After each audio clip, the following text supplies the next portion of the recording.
So at various points in my life now of talking about the reptilians, because it's like one of the main subjects, of course, that people who watch my channel expect to hear about. And one of the things that has come to me is that, and this is like an easy thought, but is it right to expose the reptilians?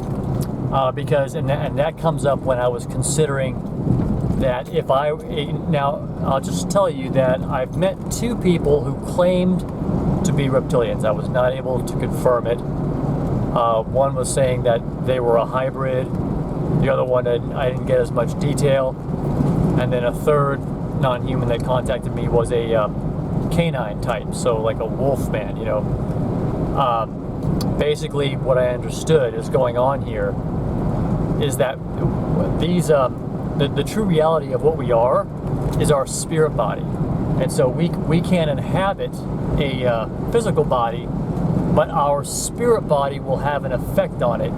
And this wolfman was saying that because his spirit body was wolfen, he was starting to grow a lot of hair on his neck and stuff. It was kind of not that unusual. I mean, like super obvious, but you just see that it was because of his spirit body. And I was thinking about if I talked with a reptilian and got to know them and got more information and found out, because the fact of the matter is, as I've been saying all along from the scripture, we know that some of them will be friends. That Jeremiah 31:27 tells us that some of them will be friends of God and included in the family of God. So we're talking non-humans, probably reptilians, felines, bird-type beasts, all these various types. Now, I was just mentioning to somebody that I'm not sure about the canines because the scripture says there's no more dogs. There's no dogs allowed in the city. And the scripture says also there'll be no more Canaanite. Kind of sounds like Canaanite in the house of the Lord, but I have no idea. And I can tell you, actually, out of the three non-humans that claim that they were, and I wasn't able to verify it, the wolf gentleman was the most intelligent and articulate and shared the most with me about his planetary system, where they came from originally, why his soul and some others had stayed behind on Earth, and some of the stuff about history rhyming with ancient Native American Indian cultures. So I don't want to sound judgmental out of the scripture when I don't know. When it says there's no dogs in the city, that may actually be referring to the animal type dogs. I don't know, and not the sentient beasts. So we don't know. But it's interesting if you look at some of the anime, like the Birdie the Mighty Decode, and some of the Tenchi Muyo series. You see a lot of these non-humans that are just, that's one of the main things that they, is kind of a feature. It's similar to like Star Wars, except in Star Wars, you didn't see as much of familiar animal types as the aliens. You did see a reptilian, that one reptilian guy, but a lot of the aliens didn't really resemble animals that we would recognize, like a feline beast. You don't see that in Star Wars. But you do see canine beasts in Tenchi Muyo, or as a Tenchi universe, and then and also in Birdie the Mighty Decode, some actually good-looking female canine chicks. I'm open-minded, but the thing is that now we know that the serpents being cursed above all the beasts of the field, as we see in Genesis 3, and having to be on their belly they shall go, meaning I believe live covertly. So I think that's the shape-shifting, and they maintain a human form much of the time. and then when they're in private quarters, they turn into reptilian. But now, if we know that God has given dust, and Adam was made of the dust to be the serpent's meat, it's God who, because Alex Collier? No, that was Simon Parks was saying that the culture of the Draconians eating humans is wrong. Okay, as like morally wrong, even though it's their culture, but he says it's wrong. Now, when you go within that, there are those groups of reptilians who have a command and conquer attitude. So those that have a command and conquer attitude, we're talking about the main reptilians, the Draconis. They are hostile to humanity simply because they want to maintain the status quo. So there's your one group. I don't like the word malevolent because people don't understand. Alpha Draconis reptilians eat children and eat humans. But that's not malevolence. That's because it's their culture. That's what they do, because they believe they have the right to do that. It's totally wrong. But that's what they believe, and they don't see it's wrong at all. And that's where they have the agreements with Earth governments. And as long as they get the supplies coming through to them, then they won't take it any further, and they don't come out onto the surface and cause a lot of aggro. And that's the way it's been for thousands of years. But if you understand that God made them to need to eat humans. Now, again, it's a complex question, because what do you know? We don't know if all reptilians are the same type. So we don't know if some of them might not, like these ones that Randy Kramer was describing, they just eat vegetables and giant salamander tails, and they don't eat people. And then also we know Carrie Cassidy was talking about the raptors, and that the queen of the raptors had been able to look into the future and see that the trajectory of her people would be brighter if they stopped eating humans, because humans would eventually start to gain in power and numbers, and that could be a problem if the raptors were still eating humans.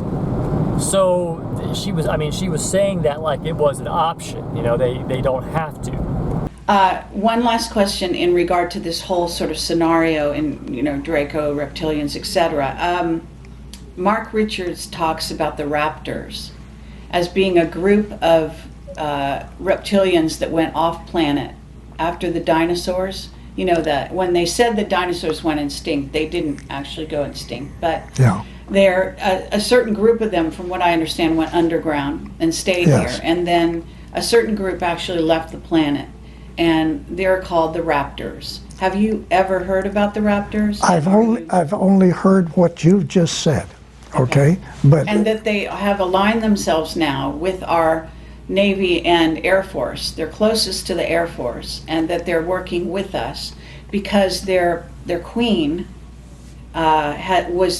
was basically told, in essence, that their trajectory of their race would be more positive if they align themselves with humans in a positive way instead of continuing to eat us. But then again, it could be that the serpent that God spoke to in the Garden of Eden, saying, hey, look, you are cursed above all the beasts of the field, dust shall you eat, meaning eating humans. That could just be a particular type of reptilian. So we don't know what all might be the case. Maybe there's just like one group that chows down on people. But even then, if God has made it, then the question can certainly be asked, well, why try to provoke and cause a problem for them when we know that apparently, according to God, some people deserve to be eaten, or at least whether they deserve it or not. I don't know if that's really a question or a solid conclusion to make. But what we do know is God made this. So if God made it, then that is a situation that He approves. If God wanted to stop reptilians eating humans, he could do it with a snap of the finger. But he doesn't. And we only know at least a little bit of what's going on here on Earth. We don't know what's going on off-world. If people like William Tompkins and other sources that have interviewed with Carrie Cassidy are right, that they are in fact have alien breeding colonies of humans that are bred just as slaves and or food and stuff. So we don't know the full extent of what's going on. But it could be that if I were to look at the whole thing, I would say, it's probably best not to bring it up. And that would mean pretty much everything I've done this whole time has been wrong. And it could easily be. I know it's like a lot of you say, no, there's no way, But where I draw the line of justification is the stuff that they're doing. I mean, if they're, if it wasn't for the chemtrails, poison air, food and water, fake news, fake education system, medical system designed to kill you, political system that is clearly rigged and is not really telling the truth about anything, and we just and then there's these non-humans that we don't know what they're doing or how much they're contributing to this corruption and evil stuff being perpetrated against us. I say that there's a justification to rattle the bars about this, especially if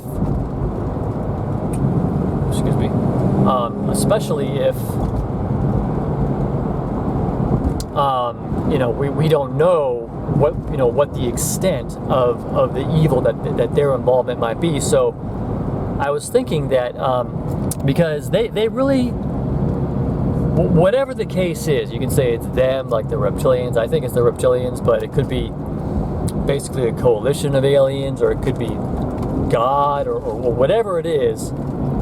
Really have complete control over the narrative. I mean, they control all the money, they control all the militaries, they control all the whatever ends up on TV, and they can kill or silence anybody who messes too much with their deal. And bottom line to it is, they got us under firm control. So there's a limit to what can be done anyway. And what I was going to say is, especially under the case of very few people being able to talk about this and have the assassins like were sent after me on 3 occasions, as I understand it. Maybe I'm wrong, but settle their hash for doing that. And it could be that this is a judgment against the wickedness that these beasts are perpetrating on humanity that are not necessary to maintain their lives on this planet. But as I said, the time is coming eventually. I don't know, because it says that during the millennial reign of Christ, dust will continue to be the serpent's meat. But that doesn't. I was saying to somebody that probably means that that whole revelation that we're not on the top of the food chain won't come out. But not necessarily. But I was thinking about it later. I said, no, maybe that doesn't necessarily mean that, because maybe it's known, but in some quarters where people want to continue in sin and defiance of their Creator. It may be somewhat known, and if people disappear on occasion, it's just one of those things that people know in the back of their mind. I mean, as it already is, thousands and thousands of people go missing every year with not even a slight trace of bones or a clue or anything else is ever found. So we don't know, and it could just the whole scene could just roll on. Even though there's world knowledge, basically, that we've got reptilians and probably other beasts that like to dine on humans. As Peggy Kane was saying when she reverse speeched those reptilians, they were saying that they have restaurants on Mars where they serve human meat. And that's one of the reasons they're keeping a tight clamp down on the whole UFO, extraterrestrial, outer space thing, because the ruling faction of the reptilians and or other beasts that need to feed off of humans or want to feed off of humans, they don't want humans to even know in general that there's all this stuff going on other planets, and they don't even want humans to even know that there's non-human intelligence right here on Earth running around right next to us. And so who knows? This is a war on religion. Put your hands up, brother. This is a war on the children. They kill with a sickness.